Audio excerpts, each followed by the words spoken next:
Stock market को अपना full time career बनाना चाहें तो क्या हम उसे बना सकते हैं?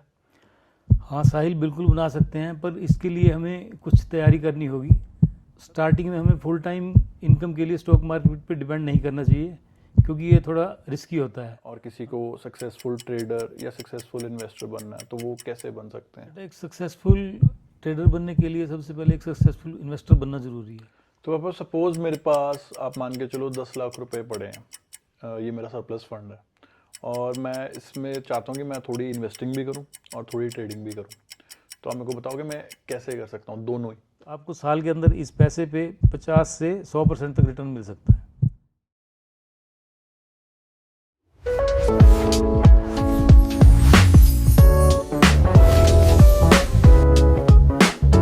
सबसे पहले दिल से थैंक यू आप सब व्यूअर्स का। एपिसोड 1 को जो प्यार, सपोर्ट और कमेंट्स मिले, ऑनेस्टली हमने कभी सोचा भी नहीं था। यही प्यार हमें एपिसोड 2 तक ले आया है। और इसी प्यार के साथ आज हम बात करने जा रहे हैं एक और इम्पॉर्टेंट टॉपिक पर जो बिगिनर्स के लिए बहुत इम्पॉर्टेंट है। जानने के लिए इस वीडियो के एंड तक बने रहिएगा। Welcome to our second episode of पिताजी से पूछो। कैसा फील कर रहे हो पापा आप? बहुत अच्छा लग रहा है साहिल, मैंने देखे हैं कमेंट्स, व्यूअर्स ने बहुत अच्छा फीडबैक दिया है। उन्होंने लिखा है कि वेरी इन्फॉर्मेटिव, वेरी एजुकेटिव, तो इससे हमें मोटिवेशन मिलती है ताकि हम और अच्छा काम कर सकें। और सभी व्यूअर्स का बहुत बहुत थैंक यू। बिल्कुल बिल्कुल, मैंने भी ये सब कमेंट्स नोटिस करे और मुझे भी बहुत पसंद आए। मुझे बहुत अच्छा लगा। अगर आपकी मेहनत को कोई सहारता है तो आपको वैसे ही बहुत अच्छा लगता है, आपका और अच्छे से काम करने का दिल बिल्कुल, करता है। हाँ बिल्कुल ठीक कहा आपने।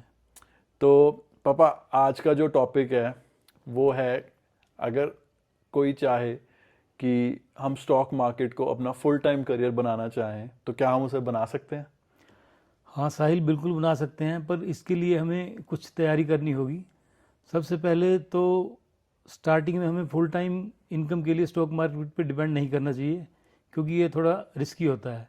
हमें फुल टाइम स्टॉक मार्केट में तभी आना चाहिए अगर हमारे पास 1 से 2 साल के घर खर्च के लिए पैसे हैं।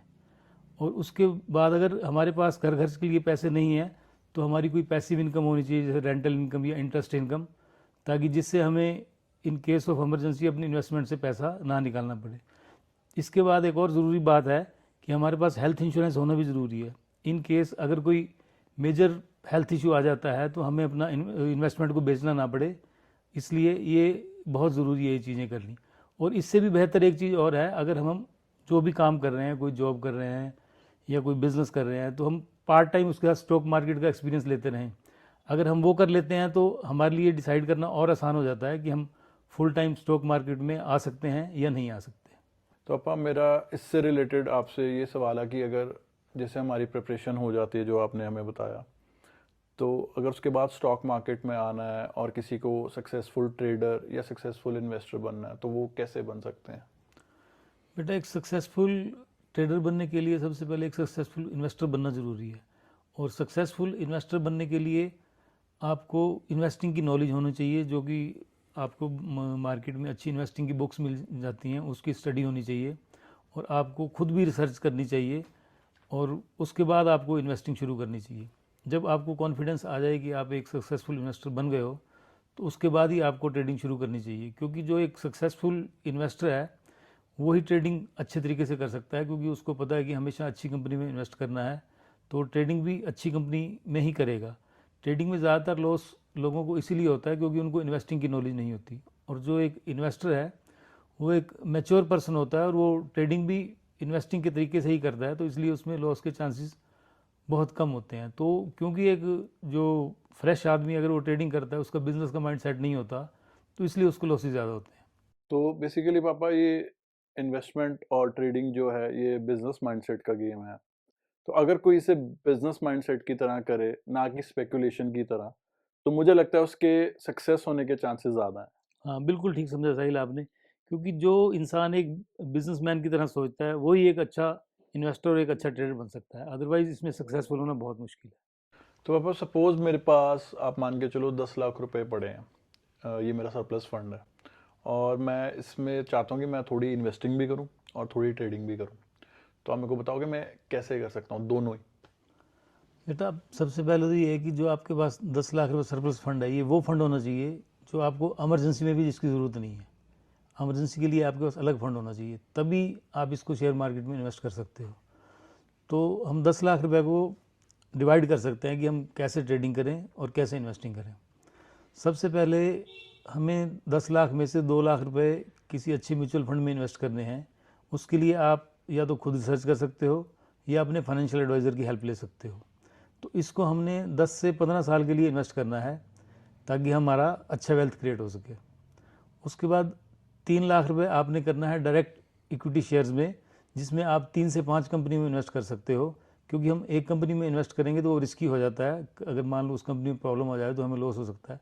तो इसलिए हम 3 से 5 कंपनी में इन्वेस्ट करेंगे। उसके लिए अगर आप खुद अच्छी कंपनीज ढूंढ सकते हो तो आप खुद ढूंढ लो, या आप किसी फाइनेंशियल एडवाइज़र की गाइडेंस भी ले सकते हो। तो ये 10 में से हमारा 5 लाख तो हमारा हो गया इन्वेस्टिंग के लिए। अब बचा हमारा 5 लाख। इसमें भी हम 2 तरह से ट्रेडिंग कर सकते हैं।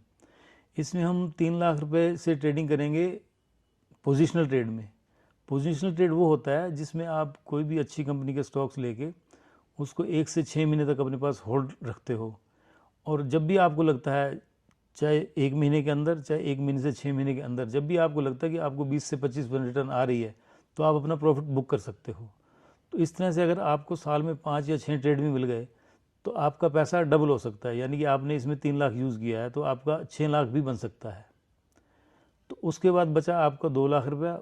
उस 2 लाख रुपए को आप स्विंग ट्रेड में यूज़ कर सकते हो। स्विंग ट्रेड का मतलब ये होता है कि आपने कोई स्टॉक्स या कोई शेयर्स लिए जो आपने 1 हफ्ते से 1 महीने तक रखने हैं।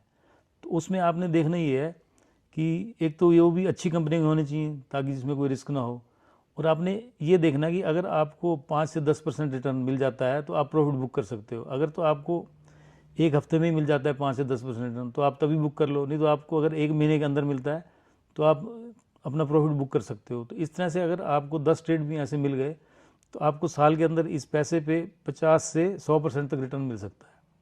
तो ये होगी स्विंग ट्रेडिंग।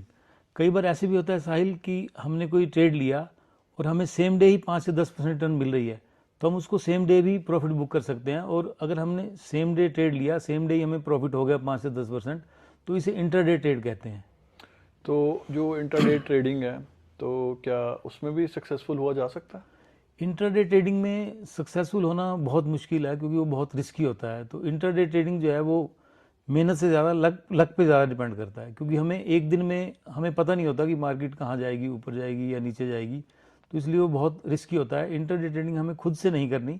अगर मार्केट हमें मौका दे, हमने मान लो कोई पोजीशन स्विंग ट्रेड के लिए लिया है और अगर हमें सेम डे प्रॉफिट हो रहा है तो हम उसमें से सेम डे निकल सकते हैं। तो इंटरडे ट्रेडिंग अपने आप हो गई, हमने करने की कोशिश नहीं की। तो इसलिए इंटरडे ट्रेडिंग को अवॉइड करना चाहिए। तो इतनी डिस्कशन के बाद साहिल हम ये कह सकते हैं कि आप एक अच्छे इन्वेस्टर हैं, और एक अच्छा इन्वेस्टर अच्छा ट्रेडर भी बन सकता है और स्टॉक मार्केट से रेगुलर इनकम भी कमा सकता है। तो पापा जैसे कि अब हम ट्रेडिंग करते हैं तो हम डेली वॉच रखते हैं ताकि हमें ट्रेडिंग पे कोई लॉस ना हो। तो मैं ये जानना चाहता था कि जो हमारी लॉन्ग टर्म इन्वेस्टमेंट है, हम उसका कैसे ध्यान रखें कि हमें लॉन्ग टर्म इन्वेस्टमेंट में कोई लॉस ना हो? बेटा, लॉन्ग टर्म इन्वेस्टमेंट करने के बाद भी हम यूं ही आंख मूंद कर नहीं बैठ सकते। उसके लिए भी हमें कुछ बातों का ध्यान रखना होता है। जैसे नंबर 1 कि जिस भी कंपनी में हमारी इन्वेस्टमेंट है, हमने ये देखना है कि उसने कोई रूल्स एंड रेगुलेशंस का वायलेशन तो नहीं किया, कोई उसमें कॉर्पोरेट गवर्नेंस के इश्यू तो नहीं है, कंपनी ने कोई फ्रॉड तो नहीं किया, और कंपनी की जो है परफॉर्मेंस, जो इनके क्वार्टरली और एनुअल रिजल्ट्स आते हैं जिसमें प्रॉफिट और इनके सेल्स के बारे में डिटेल्स दिए जाते हैं, तो उनका ग्रोथ ठीक से आ रहा है कि नहीं आ रहा है। तो इन सब बातों का हमें ध्यान रखना पड़ता है। अगर ये सब कुछ ठीक आ रहा है तो हम अपनी इन्वेस्टमेंट को कंटिन्यू कर सकते हैं, और अगर कहीं कोई प्रॉब्लम आ सकती है तो हमें टाइम टू टाइम अपनी इन्वेस्टमेंट रिव्यू करनी पड़ती है। तो इस तरह से हम अपनी लॉन्ग टर्म इन्वेस्टमेंट का भी हमें ध्यान रखना पड़ता है। अगर सब कुछ ठीक चल रहा है तो हम लंबे समय तक अपनी इन्वेस्टमेंट में निवेशित रह सकते हैं। और हाँ साहिल, एक और ज़रूरी बात कि हमें अपनी सारी इन्वेस्टमेंट किसी एक कंपनी में नहीं रखनी है, क्योंकि अगर मान लो उस कंपनी में किसी वजह से कोई नेगेटिव न्यूज़ आ जाए या कोई मिसहैपनिंग हो जाए तो हमें बहुत ज़्यादा उसमें लॉस हो सकता है। तो इसलिए हमें अपनी इन्वेस्टमेंट को 5-6 कंपनियों में या 8-10 कंपनियों में इन्वेस्ट करना चाहिए, ताकि अगर किसी एक कंपनी को कोई प्रॉब्लम भी आ जाए तो हमारी इन्वेस्टमेंट में ज़्यादा लॉस ना हो हमें। तो इसलिए हम इन सब बातों का ध्यान रख के हम एक अच्छे इन्वेस्टर और एक अच्छे ट्रेडर बन सकते हैं। थैंक यू पापा, आज आपने जो भी हमें स्टॉक मार्केट के बारे में बताया, long term investments, short term investments के बारे में। मुझे काफ़ी नॉलेज हुई उससे, और मुझे लगता है कि जो हमें देख रहे हैं लोग, जो हमारे व्यूअर्स हैं, उन्हें भी बहुत नॉलेज मिली होगी इससे। तो thank you so much for that. तो साहिल, चलो एक चीज़ बताओ मेरे को, आज के एपिसोड से आपने क्या सीखा? मैंने सीखा तो बहुत कुछ है, बट जो मेन बात जो मैंने सीखी है इसमें, वो यही सीखी है कि स्टॉक मार्केट को करने के लिए एक तो आपको बिजनेस माइंडसेट चाहिए, और दूसरा ये कि अगर आपको सक्सेसफुल ट्रेडर बनना है तो आपको सबसे पहले सक्सेसफुल इन्वेस्टर बनना पड़ेगा। बिल्कुल ठीक, आप सीख गए और मुझे खुशी है कि मेरी मेहनत कामयाब हो गई। तो आज के डिस्कशन से ये तो क्लियर हो गया है कि स्टॉक मार्केट में आप फुल टाइम प्रोफेशन बना सकते हैं, लेकिन प्रॉपर प्लानिंग, पेशेंस और डिसिप्लिन के साथ। इसमें जल्दी नहीं, प्रॉपर सीख के, समझ के और फिर डिसीजन लें। अगर आपको इस एपिसोड से थोड़ी भी क्लैरिटी हुई हो तो लाइक करें और चैनल को सब्सक्राइब करें। तब तक के लिए पिताजी से पूछो साइनिंग ऑफ।